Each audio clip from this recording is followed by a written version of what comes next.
ನಾನು ಶಿಕ್ಷಕ ಟಿಪ್ಪು ನದಾಬ್. ನಾನು ಈಗ ಕರ್ನಾಟಕ ರಾಜ್ಯದ ತೃತೀಯ ಭಾಷೆ ಹಿಂದಿ ಎಲ್ಲ ವಿದ್ಯಾರ್ಥಿಗಳು ಈಗ 7ನೇ ತರಗತಿಯ ಹಿಂದಿ ಟೆಕ್ಸ್ಟ್ ಬುಕ್ ಅನ್ನ ತೆಗೆದುಕೊಳ್ಳಿ. ಹಿಂದಿ ವಲ್ಲರಿ ಅದರ ಬಗ್ಗೆ ನಾವು ಎಕ್ಸ್ಪ್ಲೇನ್ ಅನ್ನ ಮಾಡೋಣ. ಅದರಲ್ಲಿ ಬರ್ತಕ್ಕಂಥ ಫಸ್ಟ್ ಪೋಯಂ ಪಡನಾ ಹೇ ಜಿ ಪಡನಾ ಹೇ. ಹಾಗಾದ್ರೆ ಓದ್ಬೇಕಾಗಿದೆ, ಓದಿ ನಾವು ಯಶಸ್ಸಿನ ಉತ್ತುಂಗಕ್ಕೆ ಏರ್ಬೇಕಾಗಿದೆ ಅಂತಕ್ಕಂಥ ಒಂದು ಸಂದೇಶವನ್ನ ಲೇಖಕರಾಗಿರ್ತಕ್ಕಂಥ ಚಂದ್ರಪಾಲ್ ಸಿಂಗ್ ಯಾದವ್ ಅವರ ಕಾವ್ಯನಾಮ ಮಯಾಂಕ್. ಹಾಗಾದ್ರೆ ವಿದ್ಯಾರ್ಥಿಗಳೇ, ನೀವು ಈ ವಿಡಿಯೋನ ಮೊದಲು ಸಾರ ನೋಡ್ತಾ ಇದ್ದೀರಿ ಅಂದ್ರೆ ಲೈಕ್ ಮಾಡಿ, ಸಬ್ಸ್ಕ್ರೈಬ್ ಮಾಡಿ, ಹಾಗೆ ನಿಮ್ಮ ಫ್ರೆಂಡ್ಸ್ ಗಳಿಗೆ ಶೇರ್ ಮಾಡಿ.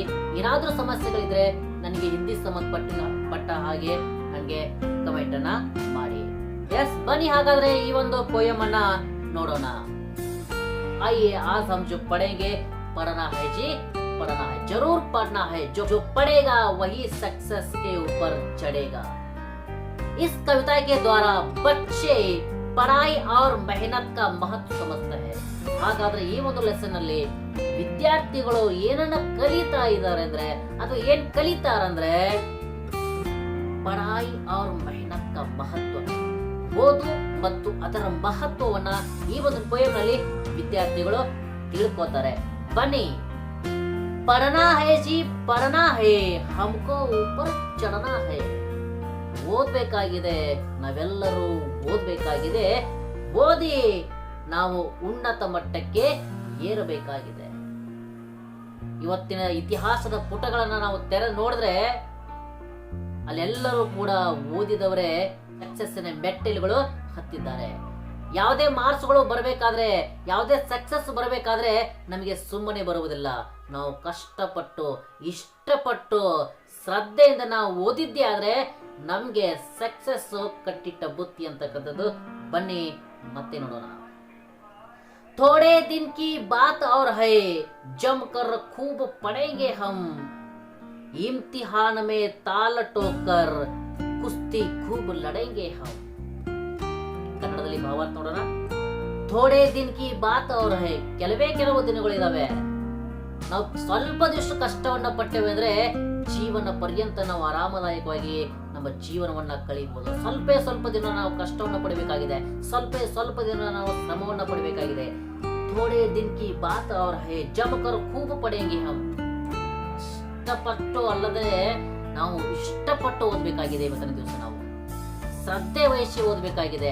ಕಾಟಾಚಾರಕ್ಕೆ ಓದುವುದಲ್ಲ, ನನ್ನ ಭವಿಷ್ಯವ ಬದಲಾಯಿಸಬೇಕಾಗಿದೆ. ಆದ್ರೆ ನಮ್ಮ ಭವಿಷ್ಯ ಎಲ್ಲಿ ಅಡಗಿದೆ ಅಂದ್ರೆ ಓದುವುದರಲ್ಲಿ ಅಡಗಿದೆ. जबकर खूब पढ़ेंगे हम, इम्तिहान में ताल ठोकर. इम्तिहान एग्जामिनेशन, ये इम्तिहान में ताल ठोकर. ನಾವು ಎಕ್ಸಾಮ್ ನಲ್ಲಿ ಬಹಳಷ್ಟು ಪ್ರಯತ್ನ ಪಟ್ಟು ಕುಸ್ತಿ ಖೂಬ್ ಲಡೆಂಗೆ ಹಮ್, ಕುಸ್ತಿ ಆಡಬೇಕಾಗಿದೆ. ಯಾವ ಒಂದು ಅಖಾಡದಲ್ಲಿ, ಎಕ್ಸಾಮಿನ ಅಖಾಡದಲ್ಲಿ ನಾವು ಕುಸ್ತಿ ಆಡಬೇಕಾಗಿದೆ. ಕುಸ್ತಿ ಅಂದ ಮಾತ್ರಕ್ಕೆ ಇಲ್ಲಿ ಶಕ್ತಿಗಳ ಪ್ರದರ್ಶನವಲ್ಲ, ಇಲ್ಲಿ ಬುದ್ಧಿಯ ಪ್ರದರ್ಶನ. ಶತ್ರುಗಳಾಗಿರ್ತಕ್ಕಂಥ ಪ್ರಶ್ನೆಗಳಿಗೆ ಸರಿಯಾದ ಉತ್ತರಗಳನ್ನು ಕೊಟ್ಟು ಅದನ್ನ ನಾವು ಬಿಡಿಸಬೇಕಾಗಿದೆ. ಕಠಿಣತೆ ಇದ್ದುದನ್ನ ಸರಳತೆಗೆ ಕಡೆಗೆ ತರಬೇಕಾಗಿದೆ. ನಮ್ಮ ಎಕ್ಸಾಮಿನೇಷನ್ ಸರಿಯಾಗಿ ಆಗ್ಬೇಕಂದ್ರೆ ನಾವು ಓದ್ಬೇಕಾಗಿದೆ. ಅದಕ್ಕೋಸ್ಕರ ಇಲ್ಲಿ ಲೇಖಕರು ಹೇಳ್ತಾ ಇದ್ರೆ ಖೂಬ್ ಪಡೆಂಗೆ ಹಮ್, ಬಹಳಷ್ಟು ನಾವು ಜಮಕರ್ ಪಡ್ನಾ ಚಾಹಿಯೆ ಹಮ್ಕೋ.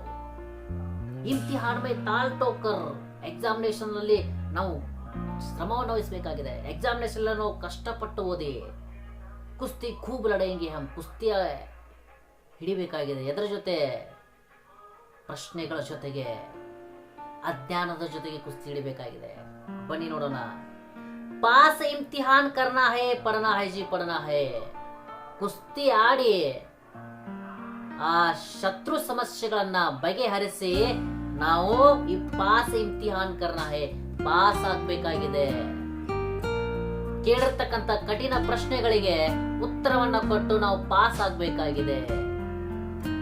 ಫಿರ್ ಗರ್ಮಿ ಕಿ छुट्टी होगी, होंगे मौज मजे के दिन, पिक्चर होंगे, पिकनिक होंगे, ಹೋಗೆ ತಬು ಮಸ್ತಿ ಕೆ ದಿನ್. ಇಲ್ಲಿ ಶಿಕ್ಷಣದ ಅಂದ್ರೆ ಕೇವಲ ಓದುವುದಷ್ಟೇ ಅಲ್ಲ, ಅದ್ರ ಜೊತೆಗೆ ನಾವು ಪಾಸ್ ಆಗಿದ್ದೀವಿ, ಎಕ್ಸಾಮಿನೇಷನ್ ನಾವು ಕಂಪ್ಲೀಟ್ ಮಾಡಿದೀವಿ, ಎಕ್ಸಾಮಿನೇಷನ್ ಒಳ್ಳೆಯ ಅಂಕಗಳನ್ನ ತೆಗೆದುಕೊಂಡು ಬಂದೇವೆ ಅಂದ್ರೆ ಹಾಗಾದ್ರೆ ಫಿರ್ ಗರ್ಮಿ ಕಿ ಚುಟ್ಟಿ, ಸಮ್ಮರ್ ಹಾಲಿಡೇ. ಬಹಳ ಅದ್ಭುತವಾಗಿರ್ತಕ್ಕಂಥ ವಿದ್ಯಾರ್ಥಿ ಜೀವನದಲ್ಲಿ ವಿದ್ಯಾರ್ಥಿಗಳು ಅದನ್ನೇ ನೆನೆಸ್ಕೋತಿರ್ತಾರೆ, ಅಯ್ಯೋ ಗರ್ಮಿ ಕಿ ಚುಟ್ಟಿ ಕವಾಯಿ, ಸಮ್ಮರ್ ಹಾಲಿಡೇ ಯಾವಾಗ ಬರುತ್ತೆ, ಬೇಸಿಗೆ ರಜೆ ಯಾವಾಗ ಬರುತ್ತೆ ಅಂತ ವಿದ್ಯಾರ್ಥಿಗಳು ಕಾಯ್ಕೊಂಡು ಕೂತಿರ್ತಾರೆ. ಎಲ್ಲ ಅದ್ಭುತವಾಗಿರ್ತಕ್ಕಂಥ ಎಕ್ಸಾಮ್ ಆಗಿದೆ, ರಿಸಲ್ಟ್ ಕೂಡ ಒಳ್ಳೆ ರೀತಿಯಾಗಿ ಬಂದಿದೆ. ಹಾಗಾದ್ರೆ ಇನ್ನ ಗರ್ಮಿ ಕಿ ಚುಟ್ಟಿ ಕಬ್ ಹೋಗಿ ಮೌಜ್ ಮಜೆ ಕಿ ದಿನ, ಮೌಜ್ ಮಜೆ ಕಿ ದಿನ, ಖುಷಿಯ ದಿನಗಳು, ಎಂಜಾಯ್ಮೆಂಟ್ ಡೇಸ್, ಪಿಕ್ಚರ್ ಹೋಗಿ, ಪಿಕ್ನಿಕ್ ಹೋಗಿ, ಪೇರೆಂಟ್ಸ್ಗಳು ಅಯ್ಯೋ ನನ್ನ ಮಗ ಇಷ್ಟು ದಿವಸ ಓದಿದಾನೆ, ಒಳ್ಳೆ ಹೋಗಿ ತಗೋ ಮಸ್ತಿ ಕಿದಿನ್, ಮಸ್ತಿ ಕಿದಿನ್, ವಾ ಎಷ್ಟು ಎಂಜಾಯ್ಮೆಂಟ್ ಅಲ್ವಾ, ಎಷ್ಟು ಅದ್ಭುತವಾಗಿರ್ತಕ್ಕಂಥದ್ದು ನೋಡಿ, ಎಷ್ಟು ಖುಷಿ. ಅದೊಂದು ಹಬ್ಬನೇ ನಿಜವಾಗ್ಲೂ ವಿದ್ಯಾರ್ಥಿಗಳ ಜೀವನದಲ್ಲಿ. ಮೆಹನತ್ ಸೆ ಕ್ಯಾ ಡರ್ನಾ ಹೈ, ಪढ़ना है जी पढ़ना है, मेहनत से क्या डरना है, जो डर गया वो मर गया. मेहनत से क्यों डरना है, मुझको पढ़ना ही है ना, क्यों डरेंगे क्यों, जो नहीं पढ़ाई करता वो डरेगा, मैं तो पढ़ाई करता मैं क्यों डरूंगा. ಇದು ವಿದ್ಯಾರ್ಥಿಗಳ ಡೈಲಾಗ್ ಆಗಿರಬೇಕು. ಪಪ್ಪಾ ಮಮ್ಮಿ ಸೆ ಲೇನೆ ಹೇ फिर तो हमको खूब इनाम, ಪಪ್ಪಾ ಮಮ್ಮಿ ಸೆ ಲೇನೆ ಹೇ हमको, ಮಮ್ಮಿ ಕಡೆಯಿಂದ ಪಪ್ಪ ಕಡೆಯಿಂದ ಇನಾಮನ್ನ ತೆಗೆದುಕೊಳ್ಳುವುದಿದೆ, ಬಹುಮಾನವನ್ನ ತೆಗೆದುಕೊಳ್ಳುವುದಿದೆ. ಯಾಕೆ ಫಿರ್ ತೋ ಹಮ್ಕೋ ಖೂಬ್ ಇನಾಮ್, ಯಾಕೆ ಪಪ್ಪ ಮಮ್ಮಿ ಇನಾಮನ್ನ ಕೊಡ್ತಾರೆ, ಪರೀಕ್ಷೆಯಲ್ಲಿ ಒಳ್ಳೆ ರೀತಿಯಾಗಿ ಪಾಸ್ ಆದ್ರೆ, ಫಸ್ಟ್ ರ್ಯಾಂಕ್ ಬಂದ್ರೆ, ಸೆಕೆಂಡ್ ರ್ಯಾಂಕ್ ಬಂದ್ರೆ ಆ ತಂದೆ ತಾಯಿಗಳು ಕೂಡ ಖುಷಿಯಾಗಿ ಬಿಡ್ತಾರೆ, ಅಯ್ಯೋ ನನ್ನ ಮಗಳು ಫಸ್ಟ್ ರ್ಯಾಂಕ್ ಬಂದು, ಸೆಕೆಂಡ್ ಬಂದು, ಥರ್ಡ್ ಬಂದು, ಒಳ್ಳೆ ರೀತಿಯಾಗಿರ್ತಕ್ಕಂಥ ಅಂಕಗಳನ್ನು ಗಳಿಸಿದ್ದಾಳೆ ಅಂತೇಳಿ ಪೇರೆಂಟ್ಸ್ಗಳು, ಪೋಷಕರು ಏನ್ ಮಾಡ್ತಾರೆ, ಮಕ್ಕಳಿಗೆ ಒಳ್ಳೆಯ ರೀತಿಯಾಗಿರ್ತಕ್ಕಂಥ ಬಹುಮಾನಗಳನ್ನಾಗಿರ್ಬೋದು, ಗಿಫ್ಟ್ ಆಗಿರ್ಬೋದು ಕೊಡ್ತಾರೆ. ಮೆಹನತ್ ಕರ್ನೆ ವಾಲೋ ಕಿ ತೋ ಸದಾ ಮದತ್ ಕರ್ತಾ ಹೈ ಭಗವಾನ್. ಹಾಗಾದ್ರೆ ನಾವು ಪರೀಕ್ಷೆ ಅಂದ ತಕ್ಷಣ ನಾವು ಯಾರ ಮೊರೆ ಹೋಗ್ತೇವೆ ಅಂದ್ರೆ ದೇವರ ಮೊರೆ ಹೋಗ್ತೇವೆ. ಆದ್ರೆ ದೇವರು ಕೂಡ ಯಾರ ಪರವಾಗಿ ಇರ್ತಾನೆ ಅಂದ್ರೆ ಜೋ ಮೆಹನತ್ ಕರ್ತೆ ಹೈ ಉಸ್ಕೋ ಹಿ ಮದತ್ ಕರ್ತೆ ಹೈ ಭಗವಾನ್. ಯಾರು ಪ್ರಯತ್ನವನ್ನ ಮಾಡ್ತಾರೆ, ಯಾರು ಇಷ್ಟಪಟ್ಟು ಕಷ್ಟಪಟ್ಟು ಶ್ರದ್ಧೆಯಿಂದ ಭಕ್ತಿಯಿಂದ ಓದ್ತಾರೆ, ಅವರಿಗೆ ಮಾತ್ರ ದೇವರು ಒಲಿಯುತ್ತಾನೆ. ಜೀವನ್ ಪಥ್ ಪರ್ ಪढ़ना है, ಪढ़ना है जी ಪढ़ना है. ಜೀವನದ ಪಥದ ಮೇಲೆ, ಜೀವನದ ದಾರಿ ಮೇಲೆ ಸಾಗಬೇಕಾಗಿದೆ. ಎಲ್ಲಿ ಹೋಗಿ ನಿಲ್ಲುತ್ತೆ ಆ ಒಂದು ಜೀವನದ ಪಥ ಅಂತಕ್ಕಂಥದ್ದು ಸಾಧನೆ, ಸಕ್ಸಸ್ ಅಲ್ಲಿ ಹೋಗಿ ನಿಂತುಕೊಳ್ಳುತ್ತೆ. ಹಾಗಾದ್ರೆ ಈ ಜೀವನದ ಮೇಲೆ, ಈ ಜೀವನ ಅಂತಕ್ಕಂಥ ದಾರಿಯ ಮೇಲೆ ನಾವು ಸಾಧಕರಾಗುವವರೆಗೆ ಜೀವನಕ್ಕೆ ಪಥ್ ಪರ್ हमको चलना चाहिए और जीवन के पथ पर हमको भागना चाहिए, साथ ही साथ पढ़ाई के साथ चलना चाहिए. इसीलिए लेखक कहते हैं पढ़ना है जी हमको पढ़ना है. Thank you. ಈ ಒಂದು ವಿಡಿಯೋ ನಿಮಗೆ ಇಷ್ಟ ಆದ್ರೆ ಲೈಕ್ ಮಾಡಿ.